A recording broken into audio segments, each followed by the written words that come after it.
السلام عليكم ورحمة الله وبركاته. عاملين ايه الاخبار؟ الحلقة دي بقى ان شاء الله الغدا للكيتو دايت. يبقى انا مظبطاك اهو فطار وغدا، ولسه كتير ان شاء الله. الغدا اللي عندنا النهاردة طبق مكسيكي اسمه ايه؟ بيج تشيلي ريلينو كاسرول ريسيبي. ده هيكفي 6 افراد، ووقت التحضير 50 دقيقة. ممكن بعد اذنك لو بتتفرج عليا لاول مره تعمل شير ولايك وسبسكرايب، وان شاء الله القناه هتعجبك انا عارفه، بس انت خد ودي فيها كده شويه هتلاقيها فيها حاجات جميله جدا. يلا نبدا. اول حاجه هنعرف المكونات بتاعتنا. 3 فلفل رومي، 3 فلفل رومي بوبلانو، حوالي 170 جرام جبن ماعز مفتته، حوالي 227 جرام بيف بيكن قطع مطبوخ زي ما هو بالشحم بتاعه. معروفة طبعا يا فندم ان البيكن بيكن يعني معروف، ممكن احنا نستبدله بفراخ.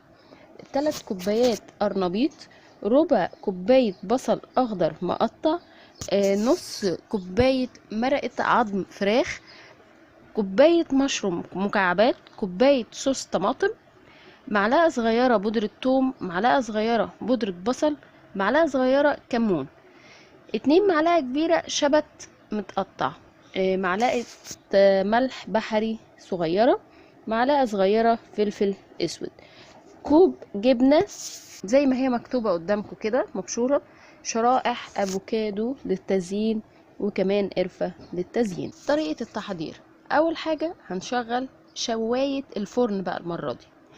هنقطع الفلفل ونشيل البذر منه والحتة بتاعت العروق دي.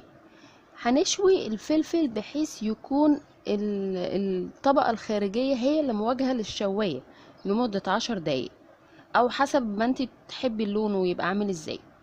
هنشغل الفرن على درجة حرارة 350 فahrenheit اللي هي 180 درجة بتاعتنا يعني. نقطع الفلفل ونحطه في طبق غويط. هنحط باقي المكونات كلها مع الفلفل ما عدا الجبنة والافوكادو والقرفة، وهنخلط كل المكونات دي مع بعض.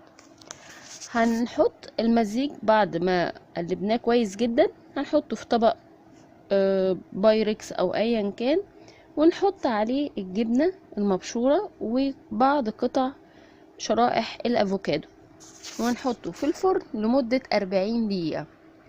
وما يخرج بالسلامة نرش على الوش القرفة، وبالهنا والشفا. تعالوا بقى نعرف الايه الفاكت نيوتريشن بتاعتنا عامله ازاي بتاعت الطبق دوت. اول حاجه الكالوريز 574، بروتين 31.7 جرام، دهون 44.12 جرام، كربوهيدرات 17.58 جرام. بالنسبة للفيتامينات: فيتامين سي 105.5 ملي، فوسفور 621 ملي، نحاس 593 ملي، الكالسيوم 615، الفيتامين A 1283، فيتامين بي 2 548 فيتامين بي 6 515 فيتامين بي 5 1887، والفيتامين كي 31.8، فيتامين بي 3 2813، فيتامين بي 1 177 ملي، فيتامين اي 2.18 ملي، واخيرا فيتامين د 16 وحدة دولية. ده الطبق بتاع النهاردة، اتمنى يكون سهل ولذيذ، واكيد ان شاء الله يبقى طعمه حلو. واشوفكم بمشيئة الله تعالى في حلقة جديدة، ونعرف مع بعض وصفات اكتر عن الكيتو دايت. ومن فضلك اعمل شير ولايك وسبسكرايب لو القناة عجباك علشان تعم المنفعة ليك وللجميع. ومستنياكوا على صفحة الفيسبوك وعلى الجروب. انا مش دكتورة، ولكن سلام عليكم.